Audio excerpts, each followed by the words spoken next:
What's up, everybody? This is Fred Richani. In this interview, we chat with Sadeia Hamid, the manager of the Save AlGeneina Initiative, an amazing Sudanese grassroots organization that is helping Sudanese refugees and internally displaced peoples in Sudan and Chad. Sadeia Hamid, founder of the Saving AlGeneina Initiative, thank you so much for joining us. As we spoke at the top of the show, you do amazing work in Sudan for Sudanese refugees as well as internally displaced people. A crazy time. I know this is a bit of a loaded question given everything going on in Sudan, but how are you and your team currently holding up? Hi, and thank you for inviting me to your show, and thank you so much for shedding the light on Sudan and our initiative as well. Thank you. We're hanging, by a thread. Every day there is a new thing coming, but we are trying because that's the only thing we got. We got each other, so we have to hanging in there until until this crisis will go away. It will eventually go away. So we are doing our best. So thank you for us. For sure. No, you're doing your best and doing some amazing work, from providing hot meals to children to providing shelter, field clinics, pediatric wards, even sports programs. Just so many great programs you've been doing over the last year. I got to ask you, how did you found this organization, and what led you to kind of really taking the initiative to partner with some other organizations such as Doctors Without Borders and SAPA? So let me start by saying Saving AlGeneina was initiated after the recent war in Sudan, April 2023. However, we started after the massacre happened, which was on June 2023. From the name itself, it's happened in AlGeneina, the mass massacre where thousands of Masalit were killed brutally by the RSF.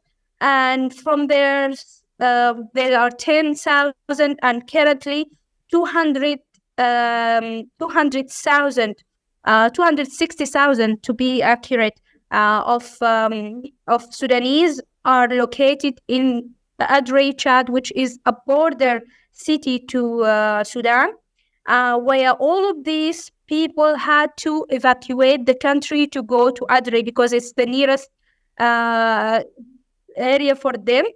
And these people were injured. We have children. We have women who are suffering for days just to reach out this city. And from there, we are actually Sudanese people who are helping Sudanese people.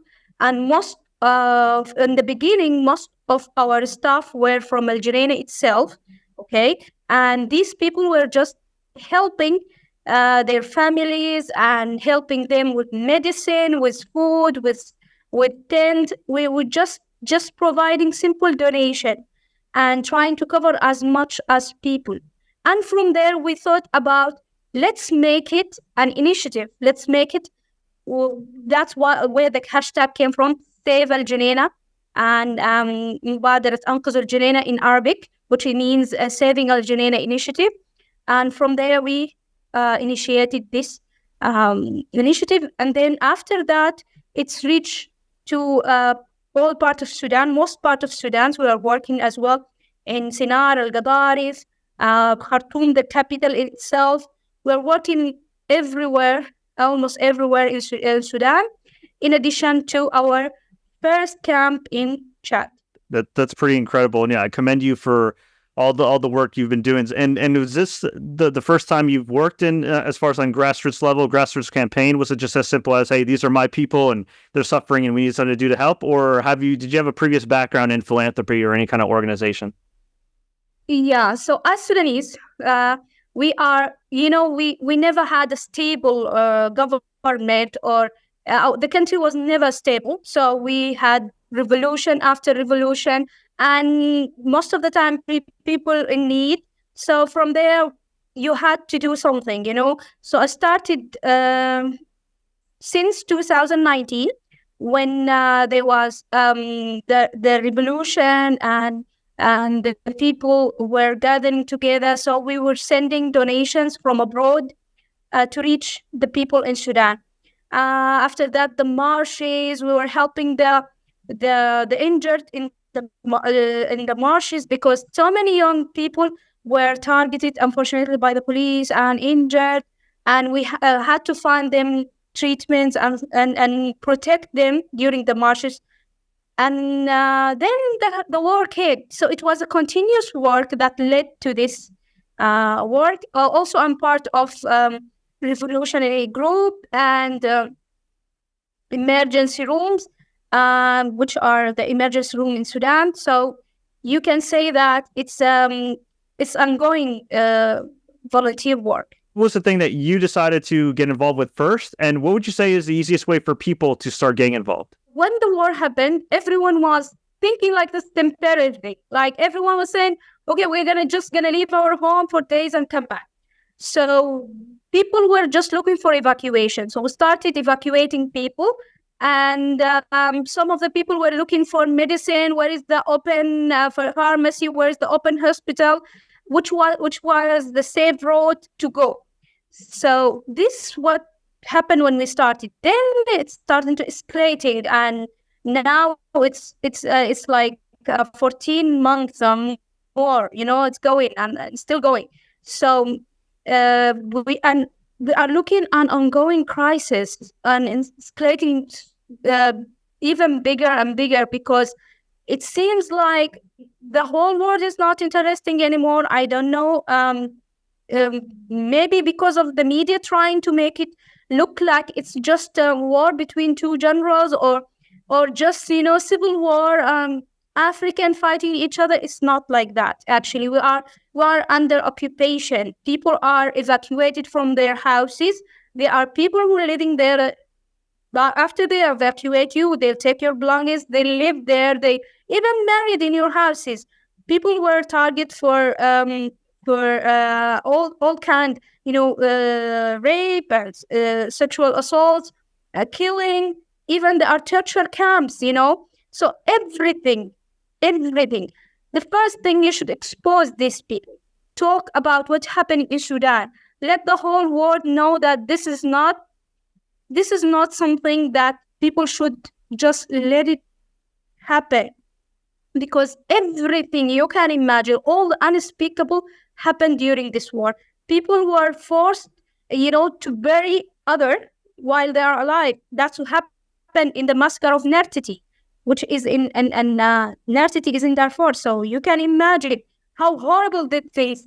Many mass massacre happened, and the recent one was the one in the Noura. It's a small village where the people are absolutely, they are villagers, and they are just farmers. They have no part in this war. No one in Sudan have a part in this war, but we are still targeted. So the civilians are targeted. Not to mention, famine was announced everywhere. Recently, there are plagues like cholera. That's because, of course, of the rainy season and because of the terrible situation of the famine which led to this type of disease. We are speaking about a place where everything you can imagine happened. And it seems like it's not taking enough, people are not talking about it enough. People should speak more about what's happening. Pressure also, if you can, pressure your government to do more action about what's happening in Sudan, and try share on the social media. You can donate for the kitchens. People are now depending only on kitchen. Can you imagine that? People doesn't have resources, because after 14 months of the war, no one has job or had any source of income. So people are depending on what's coming from abroad. That's help coming from kitchens, and people are eating at most a meal a day. You can imagine that if they are lucky. And these meals are not fully nutritious meal. So we're talking about children who are suffering from malnutrition and die because of that, unfortunately, because it's getting worse and worse. So people can help by many things. You can check the social media, share, pressure your government, donate to the kitchens, donate to organizations that's supporting just like our initiative, and we have platforms everywhere. If you can help, also we are looking for people to help us secure more funds, as we are a small organization, a small initiative.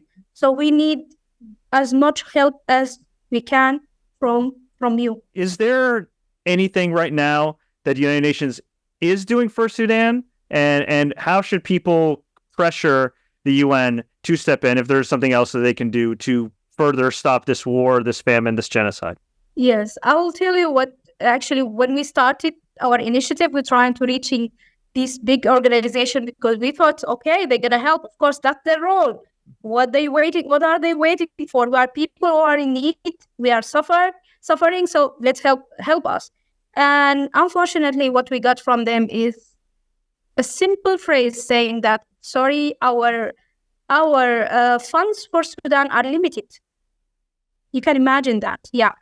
It was very sad. And when I remember when we made our field clinic and MSF pays us a visit in our clinic, they said, you have more resources than us.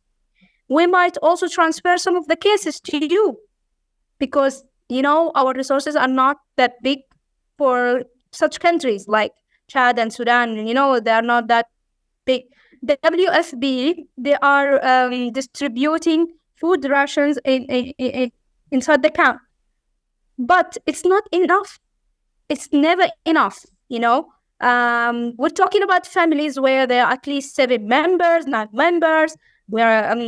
So when you give them rations for 2 months and you say, okay, this should be enough, but it's not even enough for 1 month. So what these people will do? They are not doing their job. They are not doing enough. They are not securing enough funds, securing enough food for the camp. Otherwise, you will not find people who are sleeping in under trees. And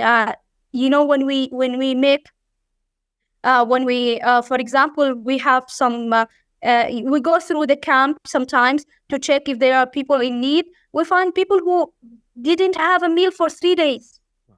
Almost, yes. Oh, for 3 days they don't have a meal. So where are these big organizations from these people?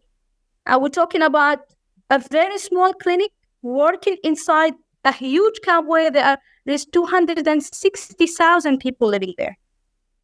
And, with our initiative, at most we can cover, if we have the full capacity, we can cover at most 300 patients a day. We're talking about 260,000, okay? So you can imagine the big gap, the huge gap, okay? When we talk about kitchens that, kitchen in Sudan, when we try to secure a meal a day, we have many people who actually, unfortunately, they go home without securing the meal because it's first come, first serve.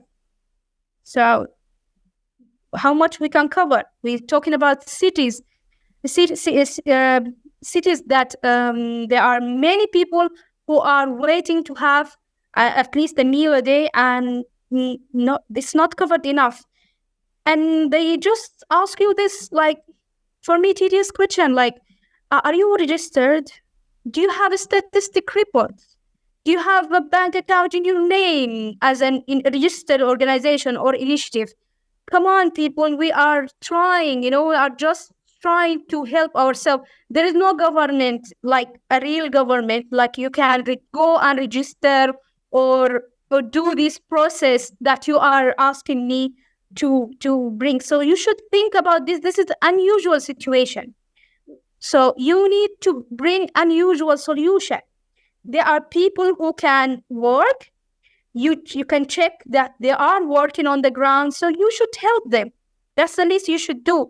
Not just give to middle organization where they can take most of the fund for for their paperwork or for this. Yeah. And then, they just give you the leftover of the money, and it's not enough because we are not covering. And we are a small initiative. With this small initiative, we cover more than this big organization. It is heartbreaking to not be able to help everybody, but I think even just helping one person makes a huge difference, right? And one of the current projects you have right now is the Hot Meal Project, expanding your field clinic, currently building several pediatric wards, and of course, when you can, integrating sports as well for physical and mental health. So I'd love to give you the floor to just be able to talk about some of these amazing initiatives you have right now. So at the beginning, because most of the children were suffering from malnutrition, so we needed to do something. We should just, like, for example, we started to bring like small meals with the fund we got from our accounts, GoFundMe accounts, and we use this money to secure them for meals. And then there was SAPA interested. They were interested in this program, and with their help, we secure a meal for 1,000 children a day. And unfortunately, it's not enough. And because it's first come, first serve. And then at the end of the line, when you see these small kids and you had to tell them, sorry, the food is over. It's heartbreaking. They come for a very long distance just to arrive in time to reach the meal. And you have to say them, I'm sorry, the meals for today is over. It's really heartbreaking because when we talk about 260,000 and we're only covering 1,000, like, even in statistics, that's not enough. We are interested in building more food centers to cover more children, at least what we can do, because we're not even covering the families, we're just covering the children from age 2 years old, because you will see these beautiful children carrying their siblings, a small sibling in their back, carrying them just to reach so they can have the meal. So up until the age 15 years old. So these one of our project, despite the fact it's not covering enough, but it's very important, and they are enjoying the meal itself, because when we make the meal, we have like a nutrition doctor that thinking about the best meals for these children, and the food ration that they should have daily at least. We thought about the youth in the camp, because when we talk about these teenagers and these people who are suffering from the war, and they have nothing to do, and they have interest in sports. So we needed to help them. They reach us. They say, please just give us the equipment, and we will just play by ourselves. Then we had to organize this program for them. It was part of our trauma center that helping these youth and helping them just to change out of the rhythm of their daily life in the camp. Other initiatives, they don't have any interest in this part. They are just thinking about securing food and medicine, and that's it. But we're thinking about how these people, they've been living there for more than 12 months. So they should have at least something that give them a meaning in life. So we organized this sport event for them, and you have no idea how excited and how happy, and it changed their mood, and it's made me even happy, made us all happy, because sometimes you need to think about they are human beings. They not just need food and medicine, and that's it. They need also something to cheer them up. So this is where the sport event come. We also thinking about making a mobile clinic where it can reach the people who are unable to come to our field clinic. Unfortunately, when we talk about any things related to medical, we're talking about medicine, and medicine are very expensive, absolutely very expensive. We're talking about a medicine that will only malaria, treat malaria. For 50 patients, that cost $6,000. Wow. Yes, only malaria. So you can imagine, if we want, we expand and cover more type of disease, we need more funds. And it's not, it's not a small initiative job to secure medicine. That should be, a big organization job to secure this type of medicine. Because when you think like, I know these people need the medicine, but $6,000 can cover me another month, that can cover me another month in the food center. So, yeah. But unfortunately, you cannot leave the people to die, because who will treat them? No one. No one will treat them, unfortunately. And they don't have enough money to go to other clinics that they have to pay for it. So these are some of our projects. We are also having, you can imagine this camp doesn't have a school. We're talking about children. These beautiful children who doesn't have school, the only source of enjoyment is what they're thinking about is this game of shooting games, because that's what they saw in their life, and they are part of education. They need to have a school. So we have this idea, we have this program for making a school inside the camp, and the program is ready. It just needs securing funds for it. We have the teachers who are volunteers from AlGeneina themselves, from the refugees themselves, and we have the place where we can have this school. But what we need is enough funds to secure for the children. Of course, they don't have books, they don't have any materials they can use, so we need to secure materials for them. We also, for the volunteers who are working, we need to give them at least some incentives, because when you're talking about refugees who are supporting their own families, so when you're talking about them, you should give them money, because they need the money to bring food to their own families. So this is also another dream, and we are thinking of, and it's not that far, just like the medical clinic. It seems far at the beginning, but with help, we managed to secure it, and hopefully we'll secure the school as well, and we will help the children have some education, and they can continue in their life path, because education should not stop.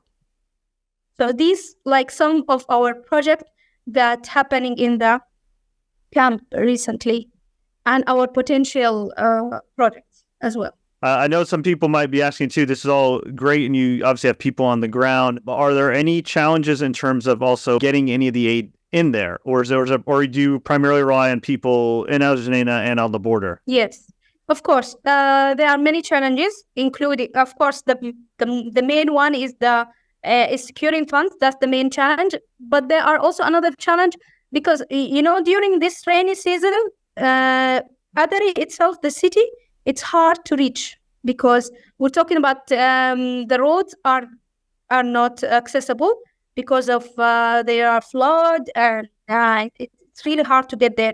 We purchased the medicine from another city, and it took us like more than 6 days to reach the camp, because it stopped many times because of the rain, and that was very hard to reach there. Not to mention that sometimes it can be like challenging, to contact with the other organization, just because we are not registered. We're trying to register everywhere, but it's very hard, when you don't have a government, when you don't have enough paperwork and all of these things can take a long time, to register. But we are trying to overcome all of these obstacles, and with the help of, we have so many volunteers and non-Sudanese volunteers who helped us a lot. People, they are still good in people around the world, and people are really want to help us.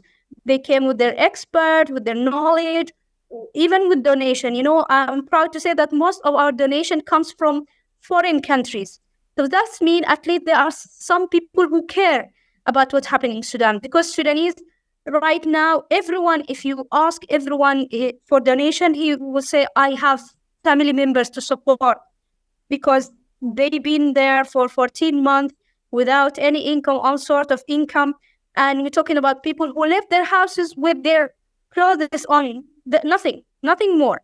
So they need they are helping, their family members. So we need the other part of the world to help us as well, and that's fortunately happening. And we can use of more of your support. Please keep talking about Sudan, about what's happening, about the initiative, about how we can help, how can we save these people. Keep pressuring this government and tell them you need to do more action. It's not enough what you're doing. Don't turn your back on us, because we're talking about not just recently, like we had this the plague of coronavirus, so it covered the whole world. So we at the end of the day, we are part of a whole universe. So if we are suffering here, one day this suffer can unfortunately go to you, and you need to do something about it. You need to stop it. Yeah. Very well said. To balance the good and the bad in the world. Absolutely. Very well said, Sadeia. I thank you so much for your time. You've been so gracious. It's such an amazing organization. And yes, you definitely deserve more funds, more help. The Sudanese people deserve better from the world. We'll definitely do our best to continue to donate, spread the word, get volunteers. We'll link everything in the show notes as well. What's one thing you want people to take away from the Save AlGeneina Initiative and the crisis going on in Sudan right now? I want you to look at it as not, we are not under civil war. They are not war happening between two generals. They're just fighting for overpower or stuff like that. That's not what's happening. We are under under occupation. Help us, help us go back to our houses. People lost their houses, lost their lives, and many, unfortunately, many women and children, they were suffered a lot from rape, sexual abuse. All of that stuff you should not silence about it. Should not silence about the massacre. You should not let this go away. These people should be there should be justice for what's happening in Sudan. And please, no matter what, don't give up on us. We're not giving up on ourselves. Don't give up on Sudan, and don't think of just like every war that's happening. We are not part of it. No, we are human beings at the end of the day, and we are all people sharing the same universe, sharing the same planet. So let's all work together and try to help us as much as you can. Keep talking about Sudan. Please mention Save AlGeneina and try to support us with anything you can do. And thank you so much for the interview today. Thank you, Mr. Fred. Really, really nice to meet you today. Same here, Sadeia. Thank you so much. If people want to donate, if people want to volunteer, and we strongly encourage you to do, you can visit savingalgeneina.org. We'll link all the different social links, the donation links, and everything else. But Sadeia, God bless you and your team, your organization. Thank you so much for everything you do. We pray for Sudan. We will take action for Sudan, and we will keep amplifying amazing voices like yourself.